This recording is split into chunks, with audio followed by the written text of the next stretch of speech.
안녕하세요 여러분, 반갑습니다. 한 주간 잘 지내셨습니까? 3월 첫 주일을 맞이했습니다. 돌아보면 코로나 확진자가 1000명을 오르내릴 때에 우리가 2021년 새해를 맞이했었습니다.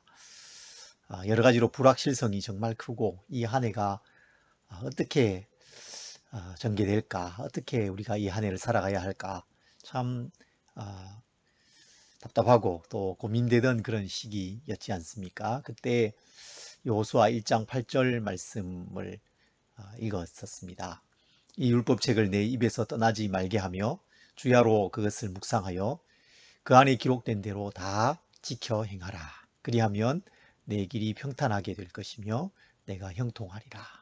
라는 말씀이었습니다. 그 말씀이 참 큰 도전이 되었고 한 해를 살아갈 그 삶의 방향을 가르쳐주는 말씀이구나, 그렇게 생각했었습니다. 그로부터 우리가 여호수아 말씀을 계속해서 읽고 또 묵상해 오고 있습니다. 하나님께서 요단 강을 마르게 하시고 건너게 하신 것, 여리고와 아이성을 시작으로 해서 가나안 전투 속에 하나님께서 함께 하시고 이스라엘을 위해서 싸워 주신 것, 아브라함에게 약속하셨던 그 땅을 드디어 이스라엘 백성들에게 주시고 12지파에게 분배해서 그 땅에 정착해 살게 하신 것을 이 말씀들 가운데서 보았습니다. 특히 이 모든 것들은 다 하나님께서 이미 이스라엘 백성들에게 약속하신 것 대로 행하신 그 결과였습니다. 오늘 우리는 여호수아 24장 말씀을 함께 살펴보려고 합니다. 24장은 이 모든 놀라운 일들을 경험한 이스라엘이 하나님께 어떤 반응을 보여야 할 것인가, 이제 이스라엘 백성들은 어떤 삶을 살아가야 하는가, 그것을 가르쳐주는 말씀입니다. 또한 이것은 이 모든 말씀들을 읽고 또 이 말씀을 경험하면서 살아가고 있는 우리가 이 땅 가운데서 어떤 삶을 살아가야 하는지, 그것을 가르쳐주는 말씀이기도 합니다. 함께 여호수아 24장 14절부터 18절을 읽겠습니다. 그러므로 이제는 여호와를 경외하며 온전함과 진실함으로 그를 섬기라. 너희의 조상들이 강 저쪽과 애굽에서 섬기던 신들을 치워버리고 여호와만 섬기라. 만일 여호와를 섬기는 것이 너희에게 좋지 않게 보이거든 너희 조상들이 강 저쪽에서 섬기던 신들이든지 또는 너희가 거주하는 땅에 있는 아모리 족속의 신들이든지 너희가 섬길 자를 오늘 택하라. 오직 나와 내 집은 여호와를 섬기겠노라 하니 백성들이 대답하여 이르되 우리가 결단코 여호와를 버리고 다른 신들을 섬기기를 하지 아니하오리니 이는 우리 하나님 여호와께서 친히 우리와 우리 조상들을 인도하여 애굽 땅 종되었던 집에서 올라오게 하시고 우리 목전에서 이 큰 이적들을 행하시고 우리가 행한 모든 길과 우리가 지나온 모든 백성들 중에서 우리를 보호하셨음이며 여호와께서 또 모든 백성들과 이 땅에 거주하던 아모리 족속을 우리 앞에서 쫓아내셨습니다. 그러므로 우리도 여호와를 섬기리니 그는 우리 하나님이심이니이다 하니라. 아멘. 그들을 위해서 싸우시고 약속의 땅을 기업으로 주신 그 하나님을 향한 이스라엘 백성들의 마땅한 반응, 그것이 이 말씀 속에 나오죠. 그 반응이 과연 어떤 것입니까? 무엇입니까? 하나님만을 힘써 섬기는 삶입니다. 14절과 15절에 이렇게 말씀하죠. 다시 한번 읽어볼까요? 그러므로 이제는 여호와를 경외하며 온전함과 진실함으로 그를 섬기라. 너희의 조상들이 강 저쪽과 애굽에서 섬기던 신들을 치워버리고 여호와만 섬기라. 만일 여호와를 섬기는 것이 너희에게 좋지 않게 보이거든 너희 조상들이 강 저쪽에서 섬기던 신들이든지 또는 너희가 거주하는 땅에 있는 아모리 족속의 신들이든지 너희가 섬길 자를 오늘 택하라. 오직 나와 네 집은 여호와를 섬기겠노라. 여호수아가 그렇게 백성들을 향해서 도전하면서 자신은 여호와만 섬기겠다, 그렇게 고백하고 있습니다. 아주 멋진 고백을 하고 있죠. 그러자 이스라엘 백성들도 화답합니다. 18절 뒷부분에 보면 그러므로 우리도 여호와를 섬기리니 그는 우리 하나님이심이니이다. 우리도 하나님만을 섬기겠습니다. 함께 하나님만을 섬기기로 결단하고 약속하는 이 모습, 이것이 얼마나 멋진 모습입니까? 아주 멋진 장면입니다. 그런데 이 말씀을 읽어 가다 보면 참 감동적이구나, 멋지구나, 하나님만 힘써 섬겨야지, 그렇게 말하면서 넘어가기에는 뭔가 걸리는 것이 있습니다. 그렇게 쉽게 생각하고 그저 감동적으로 생각하고 넘어갈 말씀이 아닌 것입니다. 그렇게 넘어간다면 여호수아 24장이 주는 메시지를 많이 놓치는 것입니다. 하나님만을 섬기는 것은 단지 우리의 결단만으로 되는 것이 아닙니다. 여러분, 얼마나 많은 사람들이 하나님만 내가 섬기겠다고 고백하고 또 결심합니까? 그러나 그 가운데 많은 사람들은 하나님을 떠나가는 것을 볼 수 있습니다. 믿음을 버리는 것을 볼 수 있습니다. 또 믿음을 굳이 버리지는 않는다 할지라도 그 삶 속에서 정말 하나님을 신실하게 섬기는 삶을 살지 않고 그저 명목상의 그리스도인으로, 이름뿐인 그리스도인으로, 교회의 교인으로 살아가고 있는 사람들이 참 많지 않습니까? 감정이나 결심만으로 되는 것이 아님을 알 수 있는 것입니다. 또 하나님만을 섬기며 살아가는 것은 우리의 이 현실 속에서 매우 복잡한 일입니다. 그렇게 단순하지 않은 것입니다. 그래서 실패하기 쉽습니다. 우리는 어떻게 하나님만 신실하게 섬기면서 살아갈 수 있을지 깊이 생각하고 고민해 보아야 하는 것입니다. 또 하나님만을 섬긴다는 것이 과연 어떤 것인가 생각해 보아야 하는 것입니다. 먼저 하나님을 섬기며 살아가는 그 삶의 동력이, 그 힘이 하나님의 은혜에 있다라는 것을 깨달아야 합니다. 하나님께서 나에게 하신 일의 그 출발점이 있습니다. 내 힘으로 하는 것이 아닙니다. 나의 결단이나 나의 노력으로 하는 것이 아닙니다. 하나님께서 내 삶 속에 행하신 그 놀라운 일, 하나님의 놀라운 그 은혜가 우리가 하나님을 섬기는 그 힘의 원천입니다. 그래서 우리는 하나님의 은혜를 헤아려 보아야 합니다. 놀라운 은혜를 경험한 사람이 하나님을 섬기게 됩니다. 많이 사랑받은 사람이 하나님을 더 사랑하게 되는 것입니다. 그래서 여호수아는 하나님을 섬기라라는 이 말씀으로 이스라엘 백성들을 도전하기 전에 하나님께서 그들에게 행하신 일이 어떤 것인지를 먼저 말씀하고 있습니다. 여호수아 24장 1절부터 13절, 우리가 오늘 읽은 본문 앞부분에 나오는 이 긴 내용을 통해서 하나님께서 그들에게 행하신 일이 무엇인가를 먼저 말하고 있습니다. 그 은혜는 오래전부터 시작된 일입니다. 그 은혜는 매우 깊은 것입니다. 깊은 뿌리가 있습니다. 하나님께서 오래전, 이미 500여 년 전이겠죠. 아브라함을 강 건너편 그 갈대아 우르에서 불러내셨습니다. 강 건너편에 살고 있을 때에 아브라함과 그 아버지 데라는 다른 신을 섬기던 사람들이었습니다. 우상 숭배자들이었습니다. 그들을 하나님께서 불러내신 것입니다. 하나님의 주권적인 은혜로 그들을 그곳에서 불러내셔서 가나안 땅에 거주하게 하셨습니다. 아브라함에게 약속대로 이삭을 주셨습니다.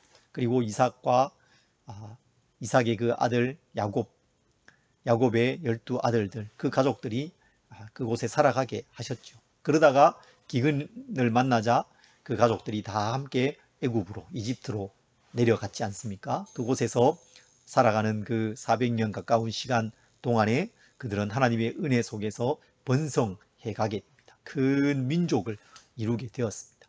요셉을 알지 못하던 새로운 왕이 일어나서 그들을 핍박하고 그들에게 엄한 노역을 시켰지만 하나님께서 그들을 보호하심을 통해서 그들은 숫자가 줄지 않았고 더 번성해 가기 시작했습니다. 그리고 마침내 모세와 아론을 그들에게 보내셔서 그들을 애굽에서 이끌어내시죠. 큰 권능으로 애굽을 치셨습니다. 10가지 재앙으로 그들을 치셨죠. 홍해의 그 바로의 군대들을 다 수장시키셨습니다. 그러나 이스라엘 백성들은 그 갈라진 바다 사이로 걸어서 그 홍해를 건너갔습니다. 놀라운 광경을 이스라엘 백성들은 보았습니다. 그리고 마른 땅을 건너듯 그 홍해를 건넌 이스라엘 백성들이 광야로 나가지 않습니까? 40년 동안을 광야 생활을 하는데 그 광야 40년 동안 하나님께서 그들을 먹이시고 입히시고 돌보십니다. 거기에서 그들이 살아남습니다. 민수기의 첫 부분과 뒷부분에 보면 그 두 번의 인구조사가 나오는데 그 두 번의 인구조사의 결과가 무엇입니까? 인구가 동일한 것이죠. 광야에서 40년을 보냈는데 똑같은 인구가 있는 것입니다. 하나님의 돌보심의 결과인 것입니다. 그리고 요단 동편 땅에 이르자 아모리 왕 시혼과 바산 왕 옥이 이스라엘에 맞서 싸우려고 나아옵니다. 하나님께서 그들에 맞서 싸우셨죠. 이스라엘을 위해서 싸워 주셨습니다. 그래서 요단 동편 땅을 그들에게 주십니다. 모압 왕 발락은 힘으로는 이스라엘 백성을 이길 수 없다는 것을 발견하고 발람이라는 거짓 선지자를 불러와서 이스라엘 백성들을 저주하게 하죠. 그러나 하나님께서 붙드시고 하나님께서 함께 하시는 그 백성을 발람이 저주할 수 없었습니다. 하나님께서 복 주시는 그 백성들을 저주할 수 없었던 것입니다. 그리고 드디어 그들은 가나안 땅으로 들어가게 됩니다. 여리고성을 점령하고 아이를 점령하고 가나안 땅 모든 성읍들을 점령하게 되었습니다. 그 모든 전투에서 하나님께서 이스라엘을 위해서 싸워 주셨습니다. 12절과 13절에서는 이 모든 것은 너희의 칼이나 너희의 활로서 한 것이 아니다. 그렇게 말씀합니다. 내가 또 너희가 수고하지 아니한 성읍들을 너희에게 주었더니 너희가 그 가운데에 거주하며 너희는 또 너희가 심지 아니한 포도원과 감람원의 열매를 먹는다 하셨느니라. 그렇게 말씀하고 있습니다. 여러분 여기에 보면 수고하지 않은 성읍에 거주한다 라고 말씀합니다. 또 심지 않은 포도원과 감람원의 열매를 먹는다 라고 말씀해요. 칼이나 활로서 싸워서 점령한 것이 아니다 그렇게 말씀합니다. 여러분 이것이 무엇을 말하는 것입니까? 이것은 바로 하나님의 은혜를 말하고 있는 것입니다. 은혜를 그 구약적인 표현으로 이렇게 말하는 거예요. 너희가 건축하지 않은 그 성읍에 거주한다. 심지 않고 애서 가꾸지 않은 그 포도원의 포도와 감람원의 그 열매를 먹는다. 값없이 주어지는 하나님의 은혜로 주어지는 그 은혜를 누리는 삶을 이렇게 표현하는 것입니다. 그것은 바로 하나님의 은혜입니다. 여러분 이 은혜가 섬김의 출발점인 것입니다. 우리는 은혜에서 시작해야 됩니다. 하나님을 섬기며 살아가는 삶이 여러분 때로 어렵게 느껴질 때가 있습니다. 참 쉽지 않구나. 내가 힘이 없구나. 그렇게 생각될 때가 있지 않으십니까? 다시 은혜로 돌아가야 됩니다. 은혜에서 시작해야 됩니다. 내게 주신 은혜가 어떤 것인가 돌아보아야 하는 것입니다.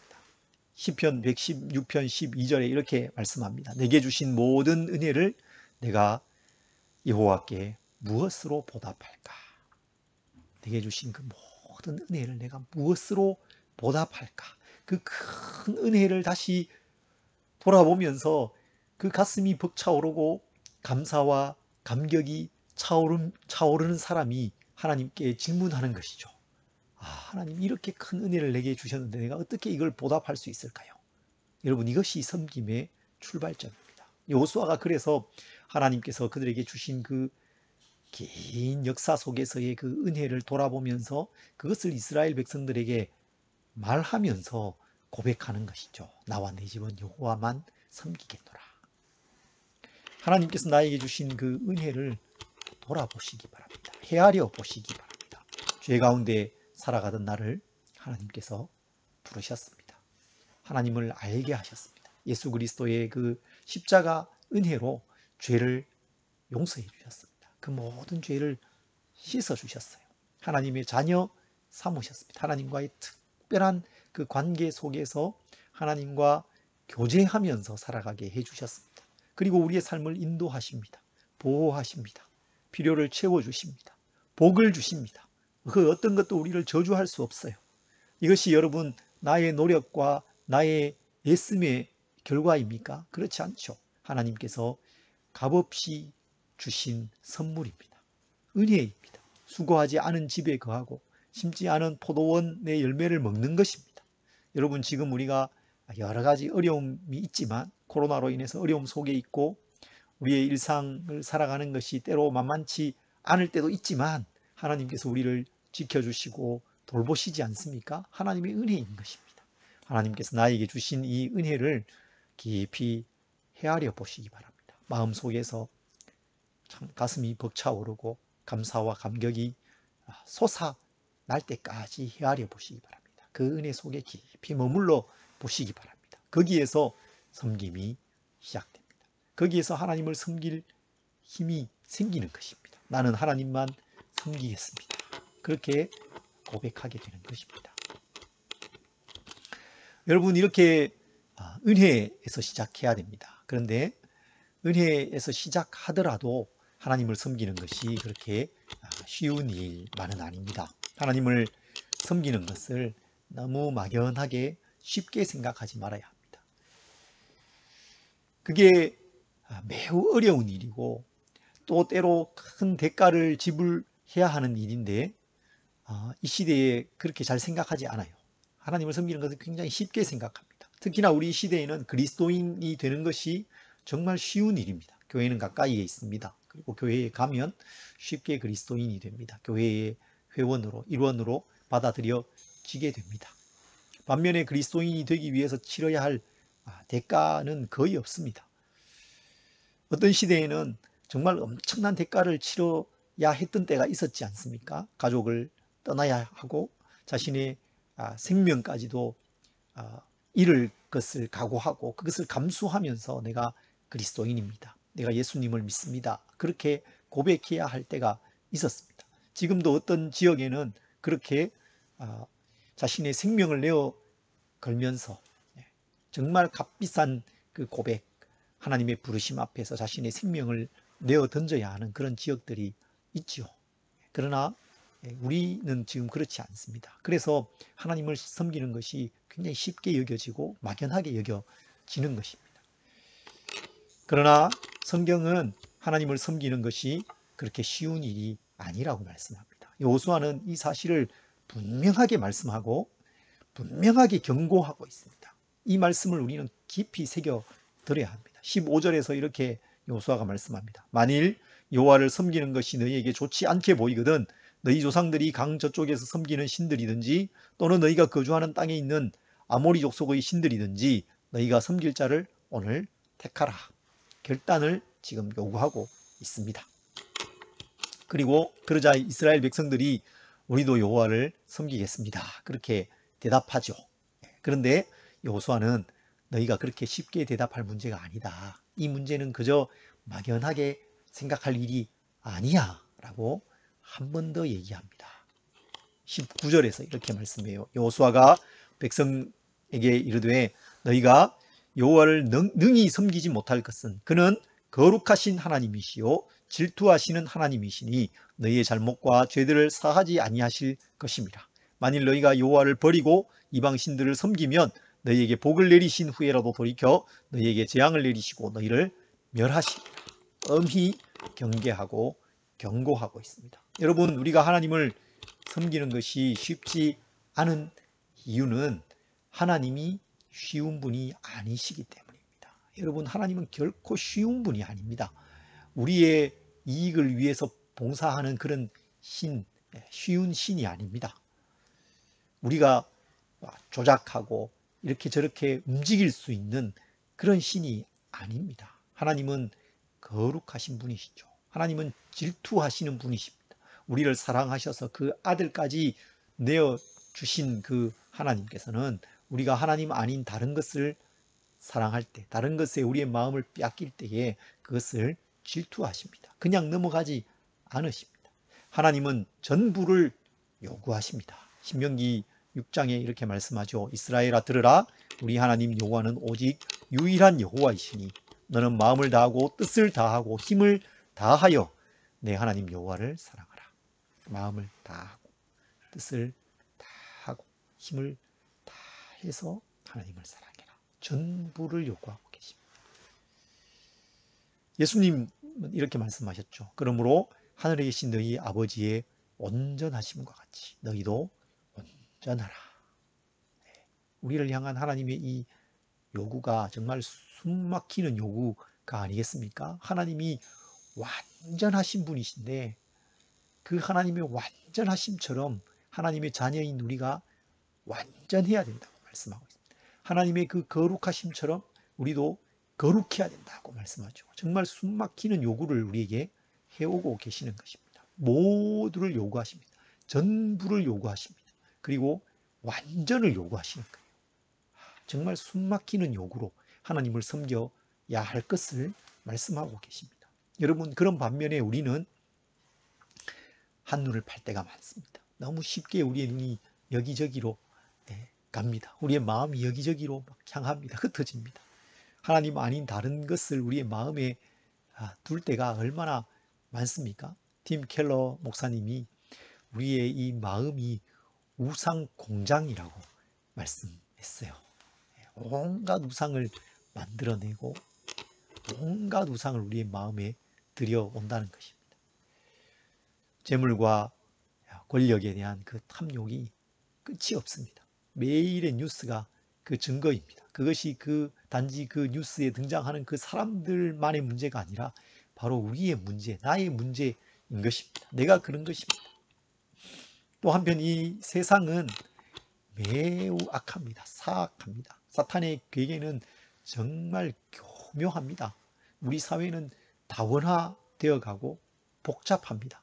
뭐가 옳은지 뭐가 그른지 잘 분별하기 힘들 때가 정말 많습니다. 나도 모르는 사이에 하나님을 섬기는 삶에서 떠나 있을 때가 많이 있습니다. 오히려 하나님과 반대되는 길로 가고 있을 때가 있지 않습니까? 그래서 하나님을 섬기는 것이 참 어려운 일인 것입니다. 어떻게 해야 될까요?